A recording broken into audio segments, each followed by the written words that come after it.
పిల్ల తరములకు. ఇది ఎలా వస్తుంది అని అంటే, కొన్నిసార్లు తల్లిదండ్రులు తప్పు చేసినా పిల్లల మీదకి వస్తుంది, పిల్లల తప్పు చేసినా తల్లిదండ్రుల మీదకి వస్తుంది. దాని యొక్క శిక్ష అనుభవించక తప్పదు. యేసుక్రీస్తు ప్రభు కలువరి శిలువలో మన పాప భారమంతా మోసి తీర్చి మనకు రక్షణ ఇచ్చాడు కదా, కాబట్టి మనకి పరలోకమే అని చెప్పుకుంటాము, రైటే. అది వాక్యానుసారమైనటువంటిదే. కానీ మన జీవిత గమనంలో మన మాటలు, చూపులు, తలంపులు, క్రియలు, నడక, పడక, ప్రవర్తన అంతటిలోనూ కూడా మనం దేవునిని వాక్యానుసారముగా ఆయన అడుగుజాడలో నడిచినప్పుడు మాత్రమే మనకు అది సంభవిస్తుంది. లేదు, మనము తప్పు చేసినప్పుడు లోకములో ఉన్నటువంటి వాడైనా సరే తప్పు చేస్తే వారికి జడ్జి ఎలా శిక్ష విధిస్తాడో, న్యాయాధిపతి యేసుక్రీస్తు ప్రభువు కూడా మనకు శిక్ష విధిస్తాడు. పిల్లలు నా తప్పు చేసిన పడతాము, తిడతాము, ఏడుస్తారు. తర్వాత ఏం చేస్తాం? వదిలిపెట్టేసేస్తాం. అలాగే దగ్గర తీసుకుంటాం కదా, ఏడ్చినప్పుడు మళ్ళీ ఏం చేస్తాం? డబ్బులు పడతాము. ఏం చేస్తారు? అమ్మ దగ్గర పరిగెత్తారు. నా దగ్గరికి ఎందుకు పరిగెత్తడు? వాడు కోపం ఎక్కువ కాబట్టి తండ్రి దగ్గరికి వెళ్ళదు. అమ్మ కొట్టిన తిట్టిన గప్పుని కౌగులించుకొని ఆదరిస్తుంది కాబట్టి అమ్మ దగ్గరికి వెళ్ళి కౌగులలో పడిపోతారు. పరలోక తండ్రి కూడా అంతే. పరలోక తండ్రి కూడా శిక్షిస్తాడు. మనం దుఃఖపడి ఏడ్చేటప్పుడు ఆయన దయా, కృప, కనికరం, క్షమించడానికి సిద్ధమైనటువంటి మనసు కలిగినటువంటి వాడు కాబట్టి మనం ప్రేమిస్తాం. దేవుడు ప్రేమాస్వరూపి అని 1వ యోహాను పత్రిక 4వ అధ్యాయము 8వ వచనంలో ఉంది, 16వ వచనంలో ఉంది. దేవుడు ప్రేమ స్వరూపి, దేవుడు ప్రేమయ్యి ఉన్నాడు అని క్లియర్ కట్గా దేవునికి వాక్యం ఉంది. తప్పు చేసినప్పుడు, పొరపాటు చేసినప్పుడు, గ్రహించుకున్నప్పుడు దానిని దేవుని సన్నిధిలో చెప్పి ఒప్పుకొని విడిచిపెట్టినప్పుడు పరలోకపు తండ్రి ఏం చేస్తాడంటే, ఇతడు నా కుమారుడు, ఈమె నా కుమార్తె, ఈమె కొరకు నేను కలువరి శిలువలో నా యొక్క ప్రాణమును అర్పించాను, నా రక్తమును చిందించాను. కాబట్టి అతను నరకానికి వెళ్ళటానికి నాకు ఇష్టం లేదు. ఏ దుర్మార్గుడును తన దుర్మార్గులను బట్టి మరణము పొందడం నాకు ఇష్టము లేదు అని యెహెజ్కేలు పత్రికలో, యెహెజ్కేలు గ్రంథంలో 18వ అధ్యాయంలో ఉంది. యెహెజ్కేలు గ్రంథము 18వ అధ్యాయంలో యెహోవా దేవుడే చెప్పాడు, ఒక దుర్మార్గుడు తన దుర్మార్గతను నశించుట నాకు ఇష్టము లేదు. ఒక దుర్మార్గుడు పాపినటువంటి వాడు తన యొక్క దుర్మార్గతను విడిచి నా తట్టు తిరిగిన వేళ నాకు సంతోషము. అదే దేవుని యొక్క క్యారెక్టర్. దేవుని నమ్మినటువంటి ఒక విశ్వాస యొక్క క్యారెక్టర్ కూడా ఏంటి అంటే, తప్పు చేసిన బిడ్డ గ్రహించుకొని తల్లిదండ్రుల తట్టు తిరిగినప్పుడు, నీవు నా తట్టు తిరుగుము, నేను నీ తట్టు తిరుగుతానని దేవుని యొక్క వాగ్దానంలో మనకు ఉన్నది. తప్పిపోయిన కుమారుడు ఆ పందుల పొట్టు తినేటప్పుడు బుద్ధి వచ్చి తెలివి వచ్చినప్పుడు, అయ్యో నా తండ్రి వద్ద అనేక మందికి ధనివారికి చాలినంత ఆహారం ఉన్నదే, నేను ఎందుకు ఇక్కడికి వచ్చి పందులు తిని పొట్టు తినాలని ఆశపడుతూ ఉన్నాను, నాకు ఆహారం దొరకడం లేదే అని అక్కడ గ్రహించుకున్నటువంటి వాడే నా తండ్రి వద్దకు వెళతాను అని నిర్ణయించుకున్నాడు. కడుపులో నిర్ణయించుకున్నామంటున్నాడు. తెలిసిన అక్కడికి వెళ్ళి ఈ మాట చెప్తున్నాడు, తండ్రి నీ ఎదుటను దేవుని ఎదుటను నేను పాపం చేస్తున్న కనుక నన్ను క్షమించు, అయితే నీ కొడుకుని అనిపించుకునడానికి నేను యోగ్యుడను కాను, నీ పనివారిలో ఒకటికి పెట్టుకోవచ్చు, అన్నం వేస్తే చాలు. తండ్రి కూడా అనలేదు. అయితే తండ్రి ఏం చేశాడు, దూరం నుంచే చూసి కొడుకు వస్తుంటే పరిగెత్తుకుంటూ వెళ్ళి కౌగిలించుకొని ముద్దు పెట్టుకొని క్షవరం చేపించి మంచి స్నానం చేపించి బట్టలేసి తలపాగా కట్టి కొత్త వంగనం పెట్టి కొత్త చెప్పులు తొడిగించి, ఇదిగో చనిపోయిన నా కుమారుడు బ్రతికి నా దగ్గరకు వచ్చాడు కాబట్టి మనం సంతోషించదు మరి ముందు చేయించాడు. పరలోకపు తండ్రి కూడా అంతే. వీళ్ళారా ఎంతమంది రాలిపోతున్నారు, చచ్చిపోతున్నారు, రోగములు, జబ్బులు, తెగుళ్ళు, వ్యాధులు, బాధలు వచ్చి చనిపోతున్నారు. కానీ మనం ఎందుకు బతుకున్నాము అని మనం ఆలోచిస్తే, వీఆర్ అండర్స్టాండింగ్ అవర్ హార్ట్స్.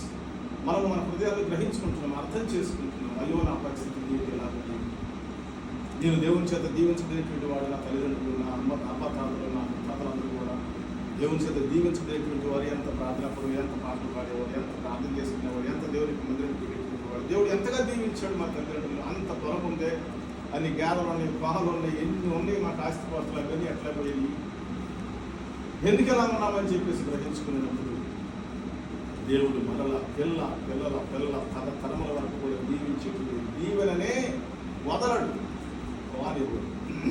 ఒక మాట చెప్పి నేను ముగిస్తాను. ఏంటంటే 59వ యెషయా గ్రంథం 59వ అధ్యాయంలో 59వ అధ్యాయము యెషయా గ్రంథం 21వ వచనం చదువుకుందామా? యెషయా గ్రంథం The book of Isaiah 59th chapter 21st verse 21వ వచనం. నేను వారితో చేయు నిబంధన ఇది, నీ మీదనున్న నా ఆత్మయు, నేను నీ నోట నుంచిన మాటలను నీ నోట నుండి, నీ పిల్లల నోట నుండి, నీ పిల్లల నోట నుండి ఈ కాలం మొదలుకుంది ఎల్లప్పుడూ తొలగిపోవు అని యెహోవా సెలవిచ్చుచున్నాడు. నీ మీద దేవుని యొక్క ఆత్మను పెట్టాడు. ఏం పెట్టాడు? నీ మీద ఏం పెట్టాడు? దేవుని యొక్క ఆత్మను పెట్టాడు. నిన్ను రక్షించాడు. పరిశుద్ధాత్మను పెట్టాడు. నీ నోటలో మాటను, ప్రార్థన, స్తుతి, ఆరాధనను పెట్టాడు. రక్షణ ఇచ్చాడు. రక్షణ స్వాస్థ్యములు ఇచ్చాడు. రక్షణ ఆనందములు ఇచ్చాడు. దేవుని కృపలకు పాత్రుడిగా నిన్ను చేశాడు. అయితే నీ మీద ఉన్నటువంటి నా యొక్క ఆత్మను, నా మాటలే నీతో అంతరించిపోవు. ఇంకా నీవు లోకం వదిలిపెట్టి పోయేటప్పుడు అది ఆ మాట, ఆ దేవుని మాట, ఆ దేవుని యొక్క వాక్కు నీతోనే అంతరించిపోదు. అది ఏమవుతుంది అన్నాడు? నీ నోటి నుంచినటువంటి మాట, నీ నోటి నుంచి నేర్చిన నా యొక్క ఆత్మను ఎక్కడ పెడతానన్నాడు? నీ పిల్లల నోట ఉంచెదను. నీ పిల్లల ఒక పిల్లోడు కాదు, ఒక పిల్ల కాదు, తరతరములకు నీ మీద ఉన్నటువంటి దేవుని యొక్క ఆత్మను, దేవుని యొక్క మాటను, దేవుని యొక్క వాక్కును ఏం చేస్తానన్నాడు? నీ పిల్లల నోట ఉంచుతాను, తరతరములకు ఉంచుతాను అన్నాడు దేవుడు. దేవుని యొక్క వాగ్దానం. పిల్లరా, మనం దేవుని యొక్క యేసుక్రీస్తు నమ్మకం ఉంచినప్పుడే, విశ్వాసం ఉంచినప్పుడు అది స్వాస్థ్యముతో కూడినటువంటిది, నిత్యమైనటువంటి. It's an eternal blessing. Can you please understand this point? There is no end for the blessing of God. There is no end for the Spirit of God. There is no end for the Word of God. దేవుని యొక్క మాటకు కానీ, దేవుని యొక్క ఆత్మకు కానీ, దేవుని యొక్క ఆశీర్వాదములకు కానీ, దేవుని యొక్క రక్షణకు కానీ అంతమైనటువంటిది ఏది లేదు. రక్షించబడినటువంటి వారి మీద అది ఎల్లప్పుడూ కూడా నిత్యం ఉన్నటువంటి దేవుని యొక్క స్వాస్థ్యము, అది నిత్యమైనటువంటి స్వాస్థ్యం. It's an eternal heritage of God's blessings. So we have to believe that. మనం నమ్మినప్పుడు ఏమవుతుందంటే, విశ్వాసం ఇచ్చినప్పుడు ఏమవుతుందంటే, ఆశీర్వాదమే బిడ్డలందరి మీదకి చక్కగా బిడ్డలను ఆశీర్వదిస్తాడు, అందంగా తయారు చేస్తాడు. వారికి మంచి చదువు, జ్ఞానము, విద్య, అభ్యాసము, సకల విద్య ప్రావీణ్యతను ఇచ్చి ఆశీర్వదించి గొప్ప వారినిగా చేస్తాడు. నాకు ఇచ్చిన వాగ్దానం ఏంటి? నాకు ఇచ్చిన వాగ్దానం 45వ అధ్యాయం కీర్తనలు 16 కీర్తనలు 45 16 వచనంలో కీర్తనలు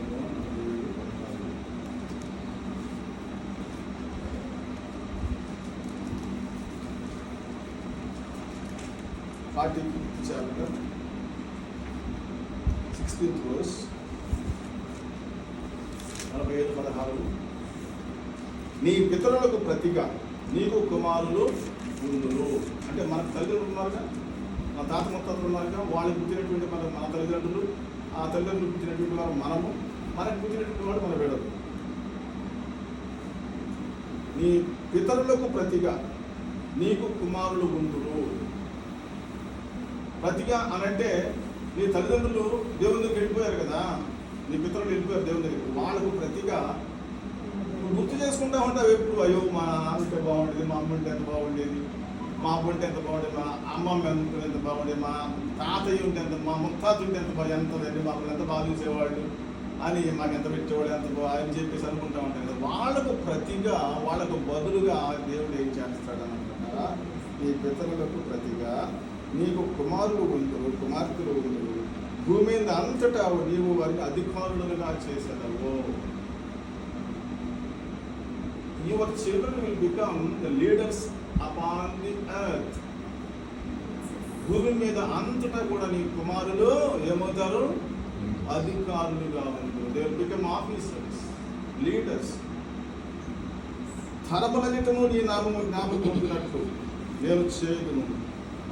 తరములు అని అంటే ఒక 100 సంవత్సరాల తరం, తన తరములకు నీ యొక్క నామము జ్ఞాపకం ఉంటున్నట్టు నేను చేయదును. నాతో నా నామము అంతరించుకోదు. ఆ తర్వాత నా నామము స్థిరపరచబడుతుంది, నిలబడుతుంది, జ్ఞాపకార్థంగా చెప్పబడుతుంది ఫ్యూచర్లో, భవిష్యత్తులో అనేటువంటి దేవుడు నాకు ఇచ్చినటువంటి వాగ్దానం. I believe that. నేను నమ్ముతున్నాను దాన్ని. So God has blessed all my children. Praise అంటు God, praise the Lord. I believe that word. నేను నమ్ముతున్నాను దాన్ని. నువ్వు నమ్మినట్లయితే దేవుని యొక్క మహిమను చూస్తావని మార్త మరియలకు యేసుక్రీస్తు ప్రభువు చెప్పినట్టుగా మనము నమ్మితే దేవుని యొక్క మహిమను మనము చూస్తాం. ఈ దినము మనం జాన్ బెనహర్ ఒలివియా కుటుంబంలో కూడుకుంటున్నాం. మనమందరం వచ్చింది ఎందుకు అని అంటే, ఈ ఇంటిలో వారు నివాసం చేసేటప్పుడు దేవుని యొక్క సన్నిధానం కలిగి, దేవుని యొక్క పరిశుద్ధ పనులకు దూతలు కూడా వారికి తోడుగా ఉండి, మంచి ఆరోగ్యంతోనూ బలముతోనూ దీర్ఘాయుషుతో కూడా జీవించినట్లుగా మనము ప్రార్థన చేద్దాము. ఏ విధమైనటువంటి సైతాను శోధనలు, కీడు, గంటము, అపాయములు కలుగుకుంటున్నట్లుగా, ఏ అపాయములు కలుగుతున్నట్టు వారి కొరకు ప్రార్థన చేద్దాము. మూడవది, వారికి ఉద్యోగంలో కూడా ప్రభు వారికి స్థిరమైనటువంటి శాశ్వతమైనటువంటి ఉద్యోగం ఇచ్చి, మంచి జీతం ఇచ్చి వారికి ఆశీర్వదించినట్టు, బిడ్డలను కూడా దీవించినట్టుగా ప్రార్థన చేద్దాము. ప్రతి ఆదివారం విశ్రాంతి దినమును కూడా దేవుని యొక్క సన్నిధి మర్చిపోకుండా దేవుని యొక్క మందిరములకు వెళ్ళి దేవుడు చేసిన మేడలను గుర్తు చేసుకొని జ్ఞాపకార్థముగా కానుకలను కూడా ఇవ్వడానికి కూడా మనము ఉంచుకునేటట్లుగా ప్రార్థన చేద్దాము. అంతేకాకుండా అనేక మందికి మనం సహాయం చేయనట్లుగా కూడా మనం ప్రార్థన చేద్దాం. ప్రార్థన చేసుకుందామా? ప్రార్థన చేసుకుందాం. తలలు వంచేసి ప్రార్థన చేసుకుందాం. వచ్చినటువంటి బిడ్డలందరూ కూడా ప్రార్థన చేసుకుందాం. మహాపరిశుద్ధమైన మా తండ్రి, ఇంతవరకు నీ వాక్యం మేము నేర్చుకున్నాము ఆయన. 128వ కీర్తనలో మీరు ఇచ్చిన ఆశీర్వాదములను, 59వ అధ్యాయం యెషయా గ్రంథంలో 21వ అధ్యాయంలో మీరు ఇచ్చినటువంటి ఆశీర్వాదమును, అలాగే ప్రభా 45వ అధ్యాయం కీర్తన గ్రంథంలో 16వ వచనంలో మీరు నాకు ఇచ్చినటువంటి వాగ్దానమును మేము విన్నాము. నిజమే ప్రభా, నువ్వు వాగ్దానం ఇచ్చినటువంటి దేవుడవు, నమ్మకమైనటువంటి వాడు, అబద్ధమైనటువంటి దేవుడు కాదు అయ్యా. సజీవుడవు, నిత్యుడవు, జీవమైనటువంటి దేవుడు, ప్రేమ స్వరూపిణి, క్షమించడానికి సిద్ధమైనటువంటి మనసు కలిగినటువంటి వాడు, మా పరులకు తండ్రిని, మా కోట, మా కొండ, మా ఆశ్రయ దుర్గమైనటువంటి వాడు కదా. కాబట్టి నిన్ను ఆశ్రయించుతున్నాము మా ప్రభు. ఈ రాత్రి సమయంలో మేము నీ యొక్క సన్నిధిలో గురించి ప్రార్థన చేసుకుంటున్నాము. ప్రయాణం అంతట్లో మీరు మాకు తోడుగా మద్రాసు నుంచి జాన్వీ శ్రీని సరితాను బిడ్డలను తీసుకొచ్చినప్పుడు క్షేమంగా తీసుకొచ్చారు. తండ్రి, వారి అత్తమామలను కూడా మీరు దర్శించారు. రోషణం గారిని, రాజ్యం గారిని బిడ్డలకు తోడుగా ఉండి ఆరోగ్యపరమ శక్తుల గురించి ఆశీర్వదించారు. మా బిడ్డలందరికీ నువ్వు ఎలాగూ దీవించినందుకు, మీరు మాకు ఇచ్చిన వాగ్దానముల మేరకు నా బిడ్డలందరినీ కూడా అధికారులుగా నువ్వు చేశావు ప్రభావ. ఈ మాటను నిలబెట్టుకున్నావు, అందుకనికే నీకు వందనములు చెల్లించుకుంటున్నారు ఆయన. మరి ఈ సమయంలో ప్రభువ జాన్ బెనహర్ ఒలివియా ఆత్మ కొరకు ప్రార్థన చేసుకున్నారు. వారు పాత ఇంటి నుంచి కొత్త ఇంటిలోనికి వచ్చి ఉంటుండగా నీ బిడ్డలకు తండ్రి, నీ ఇల్లంతయు కూడా నీ యొక్క శిలువ రక్తమును ప్రోక్షించి నీ పరిశుద్ధ పనులకు దూతలు ప్రభు ఇంటి చుట్టూ కూడా పాపలు ఉండేటట్టుగా చేయండి. ఏ తెగులోని గుడారమును సమీపించదు. నీ కుడి ప్రక్కన 1000 మంది పడిన, ఎడమ ప్రక్కన 10,000 మంది కూలినను ఏ అపాయము, ఏ తెగులు నీ గుడారమును సమీపించదు అని నీ యొక్క వాక్యంలో సెలవిచ్చినట్లుగా ప్రభువా, నీవే బిడ్డలందరికీ తోడుగా ఉండి నడిపించుకుని ప్రార్థన చేస్తున్నాను తండ్రి. ప్రభువా, మా ప్రార్థనలు ఆలకించండి. సమస్తమైనటువంటి చీకటి అంధకార శక్తులను యేసునామములో బంధించి వేస్తున్నాము. మా యేసుక్రీస్తు రక్తమును ప్రోక్షిస్తున్నాం. ఇంటి చుట్టూ ప్రభువా, క్రింద పైన మెట్ల మీద వాళ్ళు నడిచేటప్పుడు, తిరిగేటప్పుడు, పడుకునేటప్పుడు, పడక గదిలో ప్రభువా, నీవు నీ దూతలతో నీ యొక్క సన్నిధానం నుంచి వారికి తోడుగా ఉండి ధైర్యం, విశ్వాసములు గ్రహించి నడిపించుకుని ప్రార్థన చేస్తున్నాం. వారి పనులలో తోడుగా ఉండి కాచి కాపాడుకుని ఆ బిడ్డలందరినీ మీరు దీవించి ఆశీర్వదించాలి. ఈ సమయంలో మా మధ్యలో వచ్చినట్టు మా ప్రియులు, మా బియ్యకులైనటువంటి వారు తండ్రి జోయల్ గారిని ప్రభా, వారి సత్యమైన బిడ్డలందరూ, ఇద్దరు కుమారులను, కుమార్తెలు ప్రభా మీరు దీవించి ఆశీర్వదించండి. సుధాకర్ గారిని కనుక సత్యమని బిడ్డలను మీరు దీవించి ఆశీర్వదించాలి నాయన. మేము కలుసుకొని నేను సంతోషించడానికి మీరు ఇచ్చిన ప్రతి ఒక్కరికి వందనాలు తండ్రి. మా నాయన మీకు స్తోత్రం చెల్లించుకుంటున్నాం. ఇదిగో ఈ బిల్డింగ్ ఓనర్ కొరకు ప్రార్థన చేస్తూ ఉన్నాము. వారికి మీ సిరి సంపద ఇచ్చి బిల్డింగ్లు కట్టి అద్దెకిచ్చి ప్రభా మరి వారి ఇళ్లలో ఉన్నటువంటి అద్దెలకు ఉన్నటువంటి అందరినీ కూడా మీరు దీవించి ఆశీర్వదించండి ప్రభా. ఏ కీడు కానీ మా పైన రాకుండానట్టుగా మీరు కాచికాపాడమని ప్రార్థన చేస్తున్నాము. ధైర్యంగా తండ్రి రాత్రి సమయంలో మా ప్రార్థన అర్పించి మీ పాత్రలో చేర్చుకోనండి ప్రభా. మీ పరిశుద్ధనామకు మహిమ ఘనత ప్రభావం చేర్చుకున్నారు. మా ప్రభువును రక్షకుడైన యేసు క్రీస్తు పేరిట వేడుకొంచున్నాము తండ్రి. ఆమేన్. పరలోకమందున మా తండ్రి నీ నామం పరిశుద్ధపరచబడును గాక. ఈ రాజ్యం మాకు వచ్చిన గాక. నీ చిత్తం పరలోకము నెరవేర్చున్నట్లు భూమి నెరవేరును గాక. మాకు కావలసిన ఆహారం మాకు దయచేయమని అపరాధం చేసిన వారిని మేము క్షమించిన ప్రకారం మా అపరాధం క్షమించి మమ్మల్ని శోధనని తేక అదృష్టిని తప్పించి ఎందుకనగా రాజ్యము బలము మహిమ నిరంతరము నీవై ఉన్నావు తండ్రి. ఇప్పుడు మన పరమ తండ్రి దేవుని యొక్క ప్రేమ ఆయన ప్రియకుమారుడు యేసు క్రీస్తు యొక్క కృప పరిశుద్ధాత్మ దేవుని సహవాసం మనకందరికీ సదాకాలము తోడే ఉండుగాక. మీకు అందరికి వందనాలు. ఈ సమయంలో జాన్ బెనకర్ను ఒలివియా ఆటంకు కూర్చున్నట్లయితే